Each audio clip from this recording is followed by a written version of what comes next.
Saudara, Kementerian Kelautan dan Perikanan mendorong warga mengonsumsi susu ikan untuk memenuhi kebutuhan protein warga. Meski menyebut bukan susu sebenarnya, isu susu ikan muncul saat uji coba makan bergizi gratis digelar di berbagai kota. Di tengah uji coba makan bergizi gratis, Kementerian Kelautan dan Perikanan atau KKP terus mendorong produksi susu ikan untuk mendukung asupan protein masyarakat. Meski disebut susu, KKP menyebut susu ikan bukanlah susu dalam arti yang sebenarnya.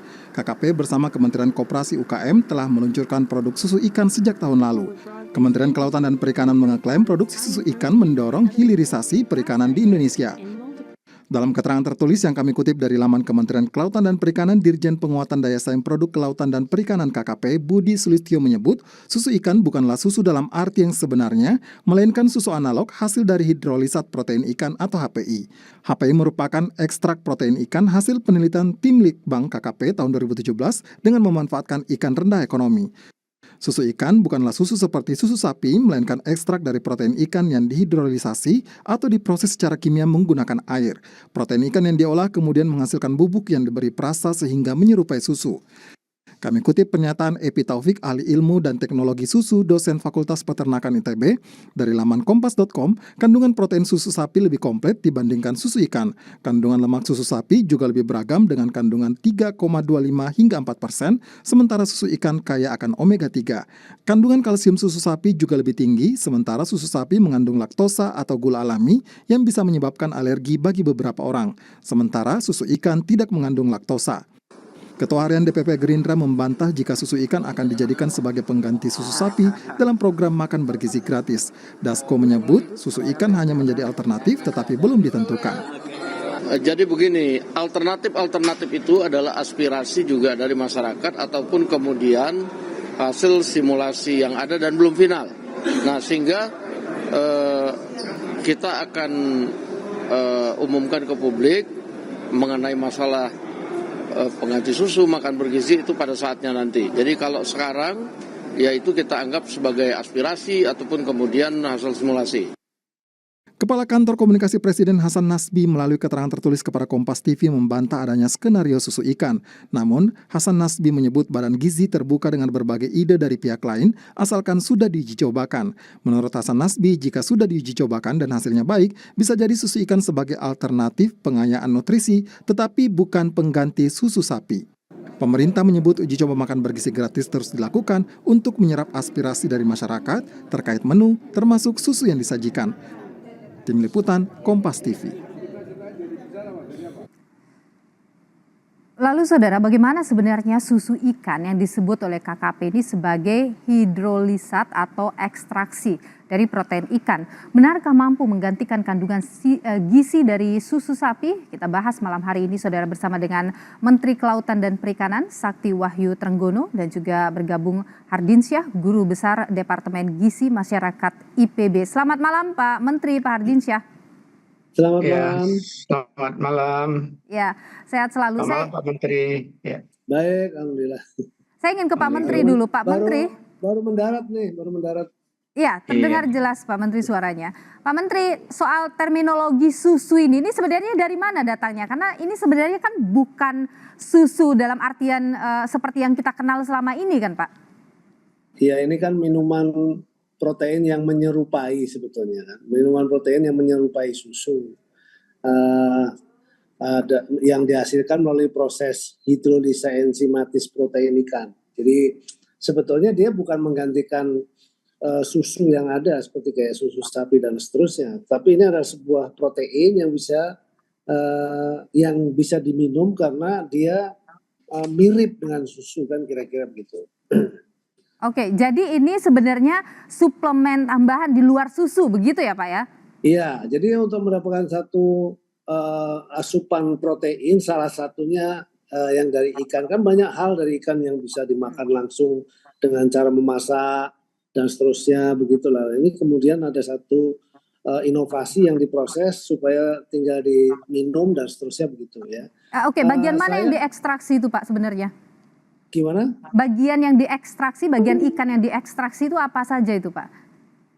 Iya, kan ikan kan semua sampai dengan yang namanya tulangnya pun dia memiliki kandungan yang yang bagus dari aspek protein gitu ya, karena dia memiliki kandungan omega 3 gitu ya, omega 6 dan seterusnya.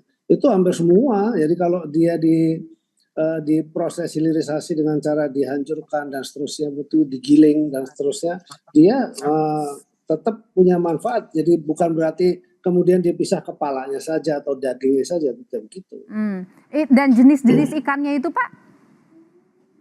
Ikannya bisa dari ikan tangkap di laut, bisa juga hasil dari budidaya, macam-macam. Jadi ini inovasi sebetulnya, inovasi produk untuk mendapatkan protein dengan metode pemrosesan seperti sekarang ini.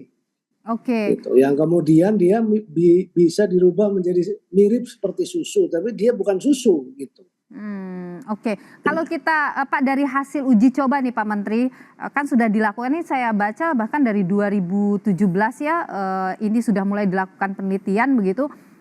Ini seperti apa sih Pak kandungannya kalau kita bandingkan dengan susu sapi? Seperti apa Pak? Apa perbedaannya, kemudian keunggulannya? Ini ada Pak Hardiansyah nih dari bisa membandingkan. Kalau itu nanti kalau saya jawab, saya bukan ahli ya, malah lucu tetapi satu hal yang saya ingin sampaikan dalam konteks, karena terus terang yang melakukan penelitian ini juga teman-teman atau staf-staf yang ada di Kementerian Kelautan Perikanan.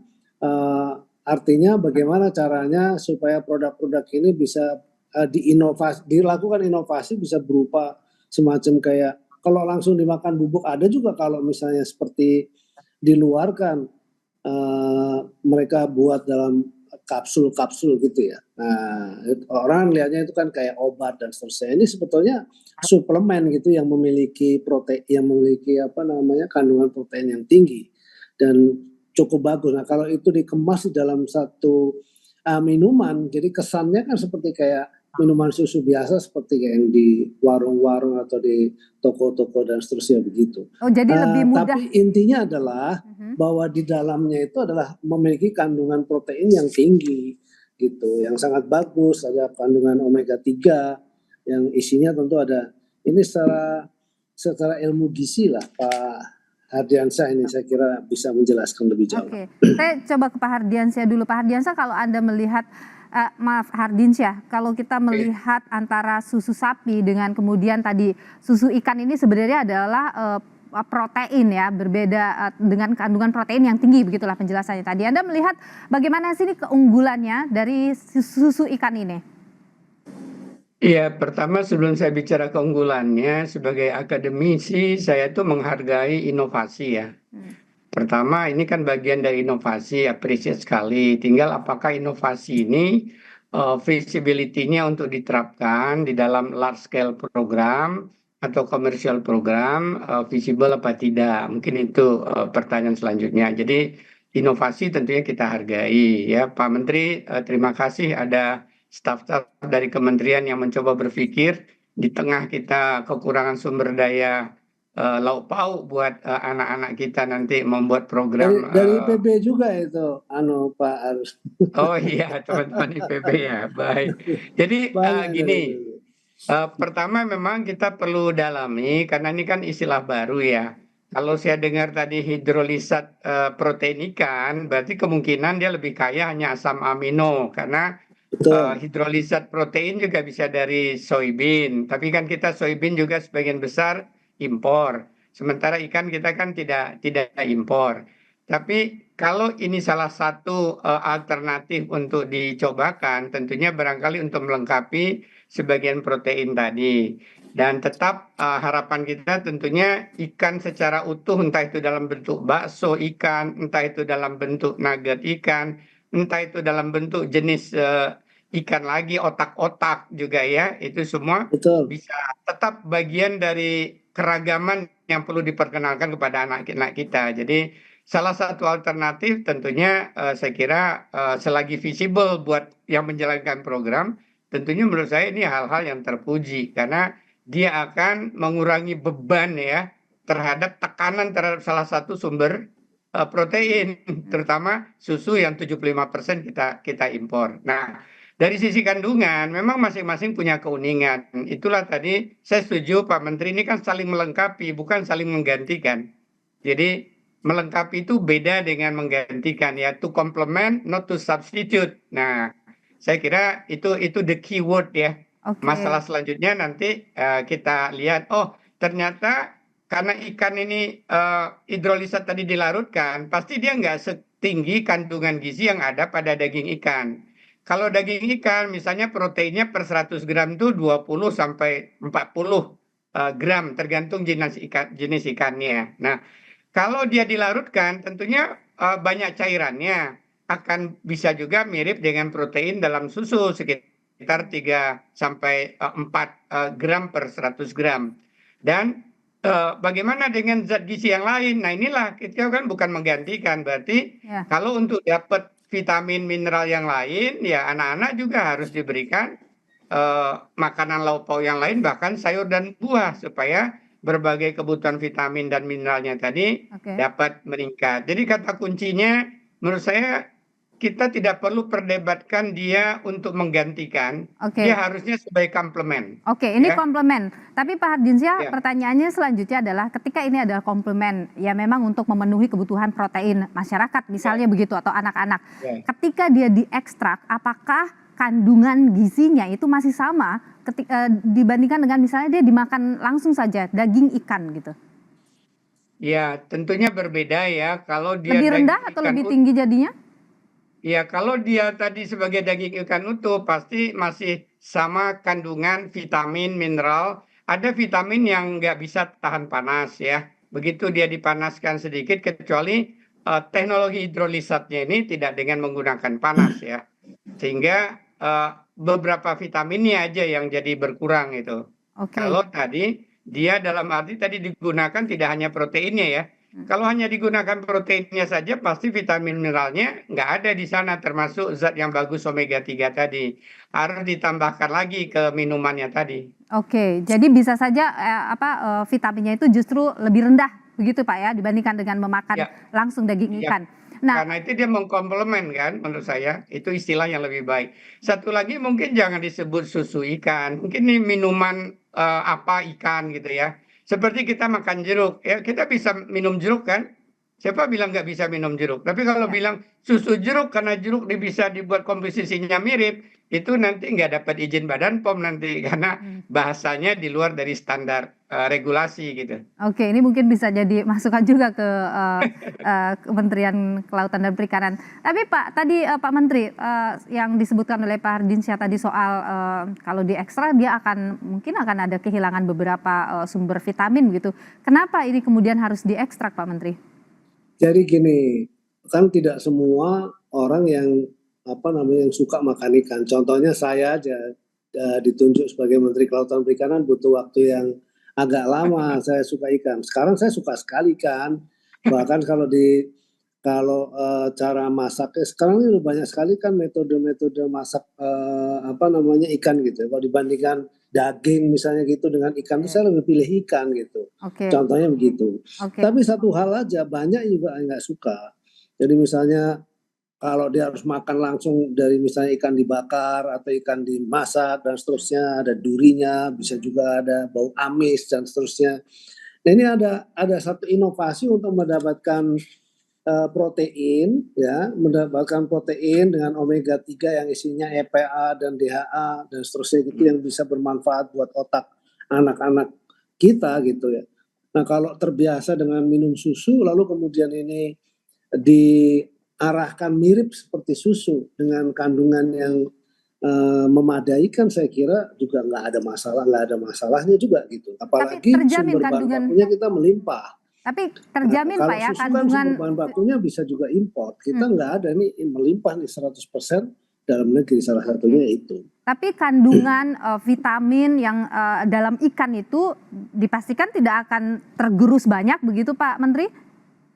Ya, bisa diganti oleh makanan kita kan yang omega lain. 3, mestinya Ya. enggak ya, mestinya tidak tergerus ya. Ini kan sebuah inovasi produk lah biasa gitu loh. Itu saja. Jadi yang minum susu kan dari pemahaman kita itu kan lebih banyak. Jadi kalau susu selalu cenderung dari susu sapi atau susu kambing ya dan seterusnya begitu. Yang itu kita tahu persis hampir bisa dikatakan mungkin 60%, saya nggak tahu persis tuh import bahan bakunya.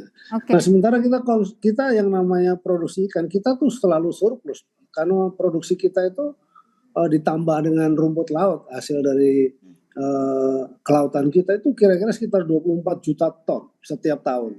Dan kita neracanya selalu surplus ya, ekspor kita rata-rata di angka 5,5 miliar dolar rata-rata ekspor kita gitu ya. Oke. 5 tahun terakhir cukup bagus ya. Oke. Dan kita impornya kecil. Kalau ekspornya misalnya 5,5 miliar dolar, impornya cuma 700 tuh lebih karena memang kita nggak punya ikan salmon, contohnya begitu. Oke, Yang Pak. kita impor salmon. Nah, ini yang ikan-ikan yang lain yang kita modifikasi supaya dia bisa menjadi makanan bagi anak-anak ya, dalam bentuk minuman yang mirip dengan susu, tapi ini tidak menggantikan susu yang ada, Oke. tetapi jadi komplementari lah katakan. Oke, ini pendamping menurut saya bukan bagus. pengganti susu. Kita sepakati di situ ya Pak Menteri. Ini bukan pengganti susu. Bukan Ini pengganti adalah susu. tambahan komplement tadi.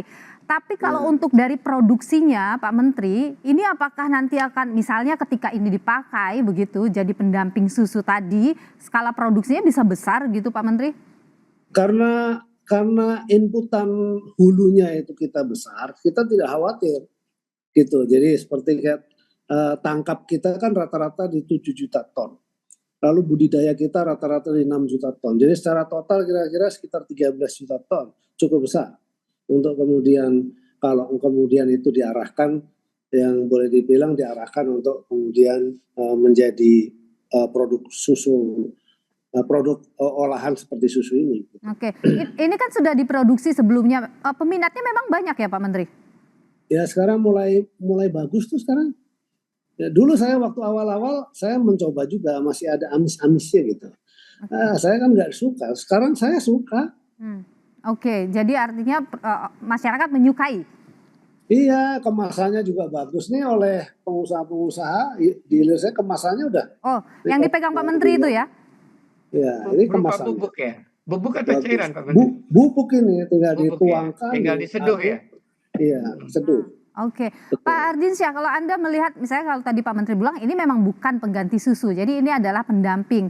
Kemudian dipastikan bahwa kualitas dari vitamin yang terkandung dalam ikan tidak akan tergerus banyak. Kalau Anda sendiri bagaimana melihat ikan sudah diproses menjadi susu seperti ini? Saya ya. Iya, Pak Ardiansyah. Iya, Pak Ardiansyah. Iya Kak Nilu. Ya, selagi itu prinsipnya komplement, karena itu harus dicarikan pada hari dia dapat minuman dari ikan ini, maka dicarikan makanan-makanan buahnya tadinya hanya setengah potong jadi 1 potong supaya vitaminnya meningkat. Kemudian yang tadi misalnya tahunya setengah potong, tahunya jadi 1 potong. Jadi pada hari diberikan tadi minuman yang melengkapi ini, harus ada pada bagian pangan yang lain ditingkatkan jumlahnya untuk mengatasi andaikan ada kekurangan dari vitamin dari minuman ini gitu. Dengan hadirnya minuman ini bisa lebih efektif pemenuhan gizi. Nah, kalau efektif apa tidak tentunya jelas ada hitungan-hitungannya nanti ya. Karena intinya kan bagaimana memenuhi kebutuhan gizi harian. Makan siang itu hanya memenuhi 1/3. Yang makan gratis itu hanya 1/3 dari kebutuhan harian kan. Bagaimana makan paginya, harus juga kita lihat jangan sampai anak-anak datang ke sekolah karena bakal makan siang dia nggak sarapan, yang nggak bakal efektif. Ini nggak ada kaitannya dengan soal minuman ikan, tapi bagaimana secara totalitas ya program makan bergizi harus ada edukasi ke orang tua. Kalau sarapannya jangan dikurangi, mentang-mentang akan dapat makan siang. Udah makan siang jangan makan sore malamnya dikurangi, karena nanti jadi nggak efektif. Ini cerita lain lagi bagaimana supaya di rumah tetap dia makan, yang makan siangnya digantikan di sekolah gitu kan, lebih bergizi lagi. Oke, jadi tidak boleh kemudian jadinya mengabaikan karena sudah dapat di sekolah nanti, kira-kira gitu ya Pak Ardiansyah ya. Oke, Pak. Satu lagi Kak Nilo ya. Ini kan salah satu alternatif di Palembang, Sumatera Selatan ya. Itu kan orang sudah biasa makan ikan yang namanya empek-empek ya, ditambahkan dengan tepung, bahkan dimasukkan telur. Di Jawa Barat dan di beberapa daerah terus Sulawesi Selatan udah biasa makan otak-otak. Jadi silakan minuman ini dikembangkan, inovasi selagi tidak terjangkau, tapi juga makanan lokal kita yang udah berbasis ikan disukai rakyat Indonesia itu mbok ya terus, bahkan pempek itu udah jadi makanan internasional ya. Iya, Jadi iya. sambil ini diperkenalkan makanan baru ini, minuman baru ini, tapi makanan lokal kita juga ditingkatkan yang udah kaya kan ikan, Ya, ada ya. otak-otak, ada empek-empek, ada bakso ikan. Makanan Makanya, tradisional tadi. Tapi Anda menilai ini bisa akan mendapat penerimaan yang bagus di anak-anak, di masyarakat? ya saya baru dengar tadi dari Pak Menteri bahwa cita rasanya sekarang sudah enak gitu ya. Apalagi inovasi lagi sebenarnya bisa jadi nanti ada rasa buah, ada Ya. rasa coklat. Coklat juga kan banyak dari bumi Indonesia ya dan lain sebagainya. Oke. Jadi ini memang harus ada inovasi yang terus berkembang inovasi, tidak Ya. hanya mati di sini aja menurut saya Pak Menteri. Oke, Ya. jangan mati di sini aja, Betul. Pak. Pak Menteri, apakah sudah ini diterima dengan baik misalnya dari tim pemerintahan selanjutnya untuk program makan siang gratis? Iya, kita sudah sampaikan, lalu kemudian di beberapa kelompok masyarakat sudah ada sosialisasi, kita kombinasikan dengan program Gemar Makan Ikan ya, salah satunya begitu. Itu yang kita perkenalkan. Tadi juga saya sempat jumpa dengan Wapres terpilih untuk kita sampaikan juga hal-hal seperti ini. Dan diterima? Jadi saya ya soal konsumsi gemar makan ikan, dan saya sampaikan juga data-data di mana yang paling kurang, yang jadi kurang itu saya kira sangat ini ya, sangat terlihat bahwa wilayah-wilayah yang misalnya kekurangan protein gitu ya, stunting dan seterusnya bisa terlihat gitu Oke. dan data-data. Artinya Pak Menteri akan dipakai. Jadi susu ikan ini akan dipakai sebagai bagian dari makan siang gratis nanti. Kami usulkan ini menjadi salah satu juga menu untuk mendapatkan protein. Oke, Gitu. oke, Kami baik. usulkan di situ. Oke, tapi belum ada keputusan resmi ya, apakah akan dimasukkan? Ya, belum. Belum ya, Paling tidak kita sudah sampaikan ada beberapa produk inovasi yang Oke, yang berbasis kepada pemenuhan protein. baik. Apalagi kan di susu ikan ini total asam aminonya bisa 4.380 mg. Oke, Terus baik. kemudian DHA 33 mg, EPA-nya 9 mg. Ini Pak Hardinsyah saya kira bisa Oke, meneliti lebih lanjut lah. Tapi paling Baik. tidak ini adalah ya komplementari untuk Oke. kita bisa mendapatkan Ini bukan protein. pengganti susu, tapi sebagai bagian dari pendamping makanan bergizi. Terima kasih Pak Menteri Kelautan dan Perikanan Sakti Wahyu Trenggono. Terima kasih juga Pak Hardinsyah, Guru Besar Departemen Gizi Masyarakat IPB, sudah berbagi pandangan di Sapa Indonesia Malam. Terima kasih Bapak-Bapak.